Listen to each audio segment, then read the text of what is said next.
Patay ang 2 pulis at isang empleyado ng Bureau of Correction matapos pagbabarilin sa Puerto Princesa, Palawan kagabi.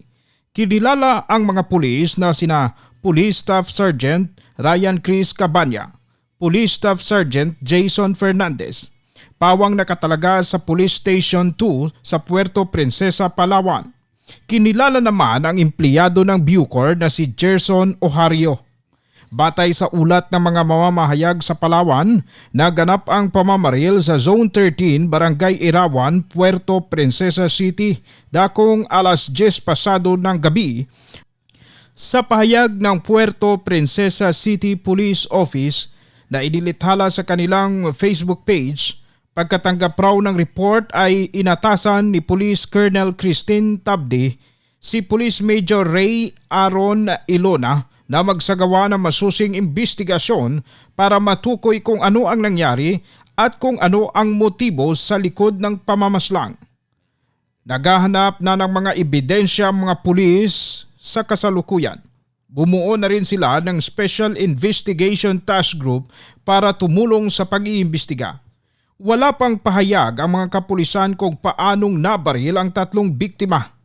Narito naman ang pahayag ng mga residente sa panayam ng mga media sa Palawan. Dito po, bakit nagkaroon ng barilan? Pinagmula ng Anong... kanina ng Yung pinagmula ng gulo dito, yung 2 pulis na sinuntok yan. 2 pulis Oo. na sinuntok. Hmm. Pero hindi ito yung pulis na napatay dito. Hindi ko rin alam kung yan sila o ano. Pero yung Sino yung po yung sinuntok, yan ang pumasok diyan sa bahay. Dito sa may lamay. Oo. Yun ang nagpaputok diyan. Yun ang sinuntok. 2 putok. Yung pumasok dito sa bahay, yun yung nasuntok. No, yun ang nasuntok. 2 sila. Pero pag suntok niyan, itong kutsi na ito, wala pa yun dito. Pag suntok, pagkagulo diyan, umuwi yung 2 pulis. Na nasuntok. Nasuntok. Bago bumalik ito na may kutsi na. Marami na sila.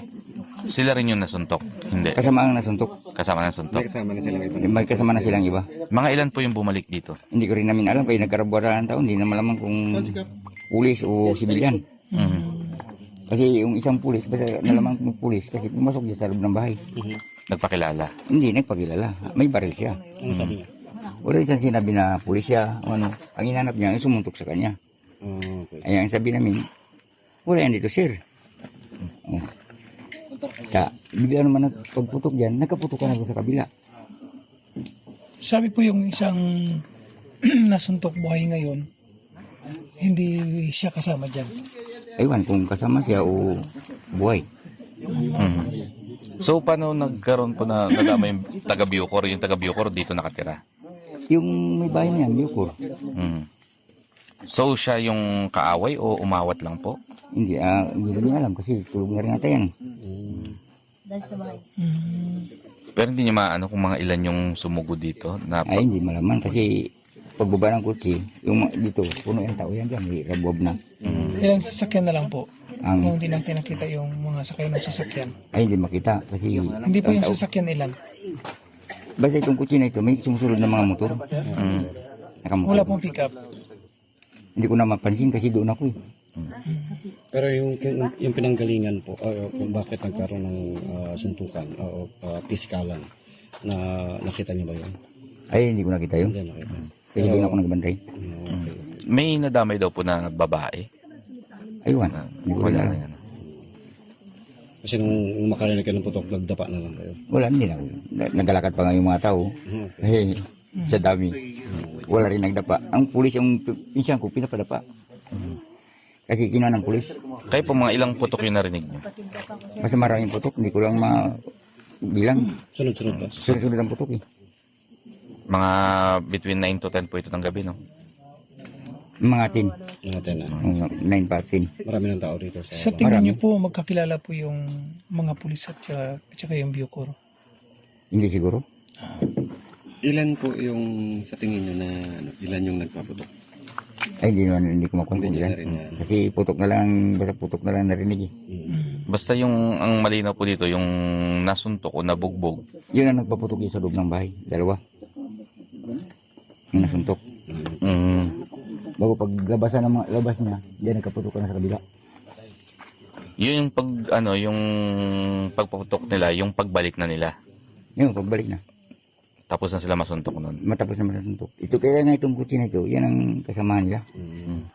So yung may-ari ng kotse na yan, isa doon sa napatay. Hindi niya. Siguro, hindi ko rin alam. Napansin nyo rin po ba kung sino yung unang nanuntok? Hindi ko nakita. Kasi doon ako yung nagbantay ng kwan. Kasi pagkagulo ng tao, sabi ko, lumayo kayo dyan, huwag kayo dito. Ang patay, masagi nyo. Kaya doon ako nakabukos.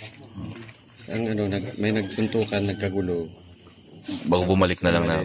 Pagbalik. Doon na nagkaroon. Doon na nagkaroon ng putukan. So paano sir yung pangyayari dito sa loob ng bahay ninyo? So biglaan po nagtakbuhan dito yung mga bata, mga babae. Opo. Dahil yung tapos ako, pagpasok niya po dito, galing po ako dun sa kusina. Pero una galing sila sa labas. Opo, yung greaseback na raw nila, nakakutsi na sila ng pula doon. Oho. Pag warning shot ng isa doon, daanan nila yung bayaw ko dyan sa gilid, Opo. pinadapa, bago pinaganon yung kamay sa likod. Okay. Wala namang alam yung bayaw ko. Mm-mm. May nagbanggit pa nga na nagsabi siya, Kuya Uling, yung bayaw mo, sinipa pa doon. So pag dating dito, yun nga, nagpaputok pa rin po dito ng baril sa loob ng bakuran namin, ng bahay. Yung isang bala po, nandyan, Dito yung nadampot. basyo po. Dito nadampot yung baso. May yung basyo po, may pinicturan ko nga po yun. Sige po. Ayan po yung, yung basyo. Tingnan po. Ayan yung basyo. Oh, Dito sa area na yung ito. isa, nandito.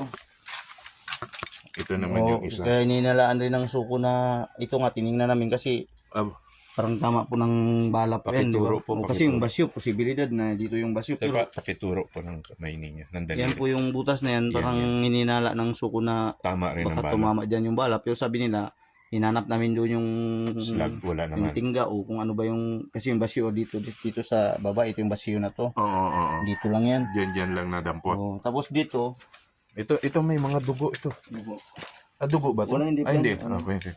dito po sir, galing ako dito sa kusina, tinignan ko yung pagkain, tapos siya pumasok lahat, sabi, inano niya, ikaw yung bumira sa akin. Sabi ko, sir, hindi po, Oo. sabi ko, kami po yung namatayan dito, ako po yung anak ng namatay dyan. Ito po yung mismong bahay nung Lamayan at yung kausap bahay ko ito ng natin. kapatid ko kasi ako po, Oo. galing ako ng Coron, bali 4 days pa lang po ako dito. Yung kausap po natin ay tatay nung pinaglalamayan dito sa Zone 13. Anak po. Anak ng pinaglalamayan dito po sa So, Zone ganito, 13. Sige sir. Nagahansa ko ng kamay ko, ginaano ko siya, kasi ginagano niya daw, ikaw yung Oo. bumira sa akin. Hindi sir, sabi ko, Oo. ako yung anak ng namatay dyan, bago yung pamangkin ko bilang pumasok kasi yung anak niya nga, hindi na malaman kung saan tumakbo, ay natakot ako baka yung pamangkin ko naman ang inarang. Sabi ko, tumahimik ka na. Yung pamangkin ko naman ang inarangkata Sinundan. niya dyan. Tapos, yun ako, pag labas namin dyan, ay bugo yung mga babae, hinawakan na rin ako, nagpalag na nga po ako. Sabi ko, wait, kami ang kami may bahay dito, bakit pumasok ka rito? So ilang putok po dito yung So, yung una po yun, bago po siya niya ako dito hinaras na pinagbibintangan na ako Suntok. nagsuntok raw sa kanya, nagpaputok na po yun doon sa labas. Okay. Yung may basyo. Yung may basyo. doon. Oo. Tapos tapos namin ditong nag-iyakan na ito yung mga bata, mga babae, bago inano na kami, yun, sunod-sunod na po yung putukan doon sa labas na, sa kabila. Paglabas niya dito, Oo. may putukan na doon, kaya naglabas na rin siya. Tapos may nagsasabi, video niyo. Tapos, yun nga po, wala na nga, nataranta na po yung mga nagalamay na yung iba, nag-akyatan na dito, nag-akyatan na yung mga bata. Oo. Taranta na po. Bago kasi nga, may baril nga na dala sila po. Pero yung pumasok dito sa bahay ninyo, yung isa lang. Isa lang po, bago na lang namin nalaman nung may natimbuang na doon, may nakahiga na doon na may 3 na pala yung patay sa kabilang bakuran. Yung kapitbahay namin po na yun, itinanong nga sa akin kung sabi ko, kabibigay lang nga ayan sa amin ng kalating sakong bigas na malagkit kasi sabi ko, maaga naman dyan sila nagapahinga. Yung kapitbahay niya, Opo, yun po yung yung Bucor, yung taga Bucor. Oo, nagasabi na pasensya na, hindi sila makati ng lamay dito. Oo. Pero ako naman, yung nakita ko na yung nila dyan, yung pag galing niya sa trabaho, pasok dyan, yung Pahinga tricycle na. niya, kaya tabi namin yung upuan dyan, kasi nga dyan siya dumadaan. Mm-mm. So bali, ang nangyari po, hindi namin alam na yung parang yung kasama nung pumasok dito sa amin, nandoon siguro umikot para hindi ko alam kung ang purpose. Baka kung dito tumakbo yung ininala nila na sumuntok sa kanila, harangan doon o ano po ba? Kasi parang inano nila yung area. Bugo, pinadapa yung mga sabi, nagsisigaw ba daw dyan na dapa. Bago, ako nga dito ako sa loob paglabas ko. Ako ang inarangkada rito. Kaya yun. Yung sabi nilang suntukan, nakita po namin na may nagkarambula. Hindi namin maturok kung sino nagsuntok sa Pero kanila. doon yun sa labas, hindi po dito nangyari sa Hindi po dito Lamayan sa loob mismo. ng Lamayan. Diyan Opo. lang po kasi yung time po na yun, tapos lang service nung nagbabible study. So yung mga nakainom, siyempre, hindi namin mapigil yan Control. pumunta dito. At saka yung mga yung tatay ko, maraming mga kaibigan yan dito na kilala yan dito sa Erawan. So yung mga iba, yung mga galing dyan sa labas, mga nakainom talaga pumunta. So, ay yung dalawang pulis na nakainom rin yun eh. O, kaya siyempre, baka nagkaanuhan sila dyan, hindi namin alam. So pagdating dito sa kabilang bahay, yun na, nagkaputukan na. Basta yun nga po, yung isa dito sa amin ang haras, tapos yung paglabas namin ganito na nagsasabi kami, hindi ako ang sa cruiser, ako yung anak nung namatay. Sabi ko, wala kaming alam na sa nagsuntok sa inyo. Yun na, sunod-sunod na putukan doon. Paglabas ninyo. Oo, pag yung pinaano na dyan, ang tagal pa nga. Pero yung nangharas sa inyo dito, Yun na, naglabas na nga, wala na po dito. nawala na. Oo, nawala na, doon na siya. Hindi ko na Kasama rin po ba alam siya, kung saan pupunta. kasama ba siya sa doon? Sa kabila? Hindi ko, basta ang ko po, kasi yung pinakita rin sa akin na yung nakadapa doon na isa, kasi ang mga palatandaan namin sa kanya, hindi na rin, kasi ako, 4 na araw pa lang ako dito, galing ako ng kurun. Opo. Palatandaan lang namin sa kanya, yung may mga sugat nga siya sa mukha dahil nakipagsuntukan nga raw doon sa labas. Yun lang, yung isa doon nakadapat, tinatanong ako ni sir, yung isang pulis, sabi niya, ito ba yung kasama niya? Sabi ko, hindi ko sir masabi kasi nakadapa basta yung sila, may mga tama yung sila sa mukha. Sa mukha, yung pumasok Oo, dito. yung mga nakahiga doon, yung isa nakatihaya, mahabang buhok na naka-t-shirt, bago yung dito nakasando na siya, pumasok dito sa So amin. ilan lahat yung nakabulagta doon? Tatlo, kasama na po yung kapitbahay namin Yung dyan kapitbahay niya na Bucor. sa Bucor. Oo. So hindi talaga malinaw kung sino ang nagbarilan. Oo, yun nga po, hindi malinaw. Kasi nga dito, pati yung mga tama nga dyan, hindi rin namin alam kung saan napunta yung dyan. Tapos yung isa nga doon na yung doon sa labas sa gate na nakadapa, nakaganon din yung yung kamay. Hindi namin alam kung bakit nakaganon po yun. Kasi, pero yung, May tali yung kamay? Hindi. Wala. Hindi ko rin po sir masabing may tali kasi hindi naman kami naglapit, binawal na kami Binawal na naglapit. kayo ng Basta pulis. pag sindi ng ilaw, may nakabulagta na pala doon na Sir, tatlo. pwedeng punta natin saglit kahit malapit lang sa gate. Ito yung mismong area ng Lamayan kagabi. Ayan po, ito si tatay. Anak niya itong kausap natin na galing pa ng Coron. So ito yung sinasabing kabilang.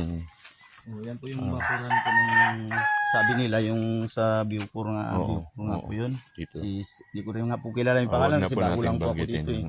So dito dinampot So, yung yung tatlo. isa po dyan nakadapa. Tapos Dyan. yung isa doon, tapos yung isa doon Doon sa may tricycle na yon. hindi po dito po sa gilid ng ng bakod na Ng sa may bakod. bato. Ayan, tapos yung isa Bago makarating yung isa. Dito. Yung isa doon po sa may nakapaganon. sa loob Doon na yan. yung ulo niya. Oo. Tapos yung isa dito yung ulo, tapos nakaganon yung kamay. Pero wala naman tali or pusas na Hindi rin po namin sir masabi kung Wala may tali on, pero yung kita namin yung kamay nakaganon. Maraming tao na nakakita na nakaganon ng kamay, nakadapa dyan. Nung dinampot ng mga otoridad, nakaganon Hindi pa ko rin rin. nga po sigurado ko ay kasi hindi ko nga kilala yung pero may nagsabi na yun daw po yung si sir yung sa yung Bucor. Yung dalawa na yun ang pwedeng sabi na kasama nung pumasok doon sa amin na isa. Mabuti na lang nga po itinanong ba ko kung pagdating doon na lang rin kami pati yung pamangkin ko nagapaliwanag nga ako, sabi ko sir hindi kami yung nakasuntukan niyo diyan. Basta yung lahat ng lalaki yun ang nila kasi siguro baka hindi rin nila nakilala kung sino ang nila kaya dahil Kung sinong bumira sa kanila. kung sino Kaya, bumira dahil kung baka sino na lang nahilo. yung makasalubong nila, yun yung kinukumpronta nila Oo, kagabi. yun po yung nga dyan. Doon sila banda sa dulo na yun, no? Sa may tapat na ng manok na yun. Malayo yan. Oo. Tapos parang pinipilit nila na kami magturo kung sino nagsuntok sa kanila. Hindi naman namin masabi yun. pagsuntukan diyan kami ng pinsan ko. Mm-mm. Ay nagsigaw na Kuya Oleg, may may nagkakagulo. Ay nagtarakbuhan ng paglabas nila ng baril. Siyempre nagtakbuhan na yung kalaban nila kasi siyempre baril na yun. Mm-mm. Mm-mm. Yun yung wrist back nila, yun na yung matindi nga. Ayun, doon na po nangyari yung may namatay May na. namatay kasi na wrist dito. back na sila na nagpaputok na sila Ito yung bahay nung taga Bucor na nasa Widen. At may dalawa pa na yung isa doon sa loob. Kasi may bakod lang din daw. Tapos yung isa naman ay dito banda. Sa loob po, sa Sa loob. loob din po ng bakuran yung, Sa loob ng bakuran. yung Oo. sinasabing may-ari itong bahay yung sa view. Yung nandito sa labas, nakadapa. Siyang sa labas din. Pero yung paa niya po doon pa sa loob ng bakod ng ano niya.